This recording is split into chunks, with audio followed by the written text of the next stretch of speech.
आजकल हम चारों तरफ सुरक्षा कैमरों से घिरे हैं। दफ्तर, दुकानें, यहाँ तक कि हमारे घर, हर जगह ये कैमरे हैं। एक तरह से सुरक्षा का एहसास दिलाते हैं ये। हाँ बिल्कुल, ये काफी आम हो गए हैं अब।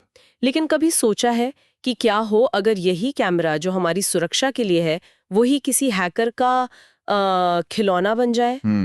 ये एक डरावना विचार है। आज हम कुछ ऐसी ही बात करने वाले हैं। दहाव के लाखों कैमरों में एक बहुत गंभीर सुरक्षा खामी मिली है, जैसा हमारे स्रोतों ने बताया है। इसी पर आज हम थोड़ी गहराई से बात करेंगे। हाँ, ये मामला पिछले कुछ समय से चर्चा में है। रोमानिया की एक जानी मानी साइबर सुरक्षा फर्म है बिट डिफेंडर। उन्होंने ही दहाव के कई स्मार्ट कैमरा मॉडल्स के फर्मवेयर, मतलब कैमरे के अपने ऑपरेटिंग सिस्टम में दो बड़ी कमजोरियां पकड़ी हैं। दो कमजोरियां, ओके। हाँ, इनके टेक्निकल नाम है CVE 2025 31700 और CVE 2025 31701, और इनका जो CVSS स्कोर है वो 8.1 है। 8.1 ये स्कोर तो काफी ज्यादा लगता है। साइबर सुरक्षा की भाषा में इसका क्या मतलब हुआ? High severity. बिल्कुल, 8.1 मतलब उच्च गंभीरता या हाई सिवेरिटी। ये बताता है कि जोखिम काफी बड़ा है। तो इसका सीधा मतलब क्या हुआ? मतलब आम इस्तेमाल करने वालों के लिए क्या कोई भी इन कैमरों को हैक कर सकता है? लगभग ऐसा ही समझिए। सबसे चिंता की बात यह है कि इन कमजोरियों का फायदा उठाने के लिए हमलावर को किसी पासवर्ड या यूजर नेम की जरूरत नहीं है। मतलब कोई ऑथेंटिकेशन नहीं चाहिए। कोई ऑथेंटिकेशन नहीं? हाँ, वो दूर से ही बिना आपको पता चले कैमरे का पूरा कंट्रोल, पूरा नियंत्रण हासिल कर सकते हैं। बिना पासवर्ड के पूरा कंट्रोल? जी। ये कैसे मुमकिन है? मतलब इसकी तकनीकी वजह क्या है? कुछ तो होगा ना? हाँ है। असल में ये खामी कैमरे के नेटवर्क इंटरफेस के दो मुख्य हिस्सों में पाई गई है। एक है ONVI protocol request handler. ONVI, ये स्टैंडर्ड प्रोटोकॉल है ना कैमरास के बीच बातचीत का? सही कहा। और दूसरा है RPC फाइल अपलोड फंक्शनैलिटी, मतलब फाइल भेजने वाला हिस्सा। इन दोनों में एक खास तरह का बग मिला है, बफर ओवरफ्लो। बफर ओवरफ्लो, ये नाम सुना है। आसान शब्दों में क्या है ये? इसको ऐसे समझिए जैसे एक ग्लास है जिसकी एक तय क्षमता है। अगर आप उसमें ज्यादा पानी भरेंगे तो क्या होगा? पानी बाहर गिरेगा, फैल जाएगा। बिल्कुल। सॉफ्टवेयर में भी ऐसा ही होता है।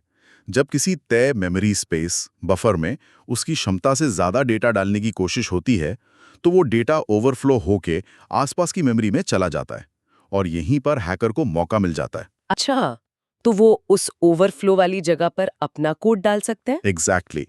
इसे कहते हैं रिमोट कोड एग्जीक्यूशन या RCE।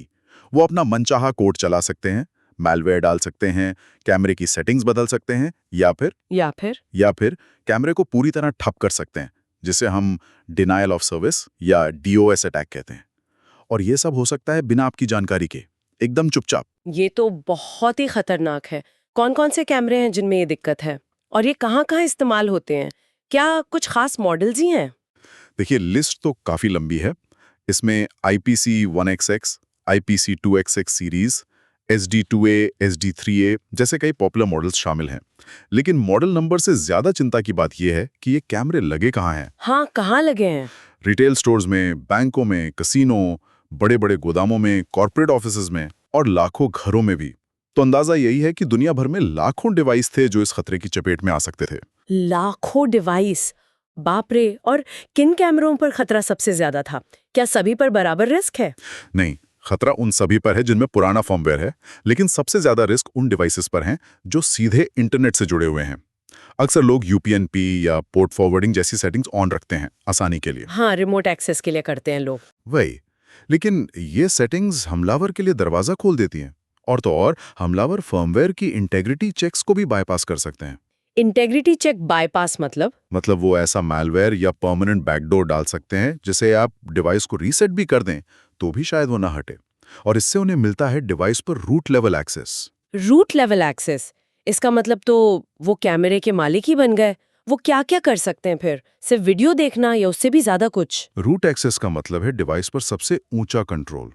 वो सिर्फ लाइव वीडियो देख या कहीं और भेज ही नहीं सकते, बल्कि रिकॉर्डिंग मिटा सकते हैं, कैमरा घुमा सकते हैं, माइक से आवाज सुन सकते हैं या अपनी आवाज भेज सकते हैं। अरे बाप रे! और सोचिए, वो कैमरे को किसी बड़े साइबर अटैक जैसे DDoS बॉटनेट का हिस्सा बना सकते हैं या कैमरे को हमेशा के लिए खराब कर सकते हैं। तो ये सिर्फ प्राइवेसी का नहीं, बल्कि एक बड़े सिक्योरिटी इंफ्रास्ट्रक्चर का भी खतरा बन जाता है। मतलब जो चीज सुरक्षा के लिए लगाई वही एक हथियार बन सकती है। हाँ। तो इसका कोई हल निकला? दाहुआ ने कुछ किया इस बारे में? हाँ, अच्छी बात यह है कि बिट डिफेंडर ने जिम्मेदारी दिखाते हुए पहले दाहुआ को बताया और दाहुआ ने भी इसे माना। उन्होंने पिछले हफ्ते एक सिक्योरिटी अलर्ट जारी किया और अपडेटेड फर्मवेयर मतलब पैच रिलीज कर दिए हैं। ओके, पैच आ गए। हाँ। तो लोगों को क्या करना चाहिए? यूजर को अपने कैमरे के वेब इंटरफेस में जाकर सेटिंग्स में सिस्टम इंफॉर्मेशन में वर्जन चेक करना चाहिए।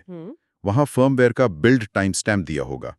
अगर वो टाइम स्टैम्प 16 अप्रैल 2025 से पहले का है तो फर्मवेयर को फौरन मतलब तुरंत अपडेट करने की जरूरत है। तुरंत अपडेट करना, ये तो सबसे जरूरी कदम है। लेकिन क्या कैमरों में पहले से कोई ऐसी चीज नहीं होती जो थोड़ा बचाव कर सके, जैसे ASLR वगैरह? हाँ, कुछ डिवाइस में ASLR यानी एड्रेस स्पेस लेआउट रैंडमाइजेशन जैसी टेक्निक्स होती हैं। ये मेमोरी में कोड की जगह बदलती रहती हैं, जिससे हैकर के लिए सटीक निशाना लगाना मुश्किल होता है। तो ये कुछ मदद करती है? थोड़ी मुश्किल जरूर पैदा करती है, पर यह फूल प्रूफ नहीं है, खासकर शातिर हैकर्स के लिए। और जैसा मैंने कहा, अगर RCE कामयाब ना भी हो तब भी DOS अटैक करके कैमरे को बंद करने का खतरा तो बना ही रहता है। तो सिर्फ डिवाइस की अपनी सुरक्षा पर भरोसा करना काफी नहीं है? बिल्कुल नहीं।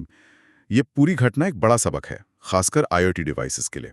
जो निर्माता हैं उन्हें डिवाइस बनाते समय ही मतलब डिजाइन स्टेज से ही सिक्योरिटी को टॉप प्रायोरिटी देनी होगी। सिर्फ फीचर्स नहीं, सुरक्षा पहले। और हम जैसे यूजर्स के लिए? हम यूजर्स को भी जागरूक रहना होगा। अपने नेटवर्क को सेगमेंट करना मतलब जरूरी डिवाइसेस को अलग रखना, डिवाइस को बिना वजह सीधे इंटरनेट से ना जोड़ना, और सबसे बेसिक चीज डिफॉल्ट पासवर्ड को तुरंत बदलना।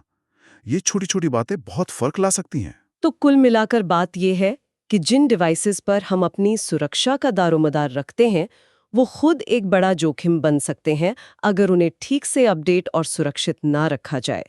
ये वाकई एक जरूरी रिमाइंडर है। और ये एक बड़ा सवाल भी खड़ा करता है ना, अगर हमारी निगरानी करने वाले उपकरण ही हैक हो सकते हैं तो हम अपनी इस बढ़ती हुई डिजिटल दुनिया में इतने सारे कनेक्टेड डिवाइसेस पर आखिर किस हद तक भरोसा करें, और इनकी सुरक्षा पक्की करने के लिए हमें क्या कदम उठाने होंगे, ये सोचने वाली बात है।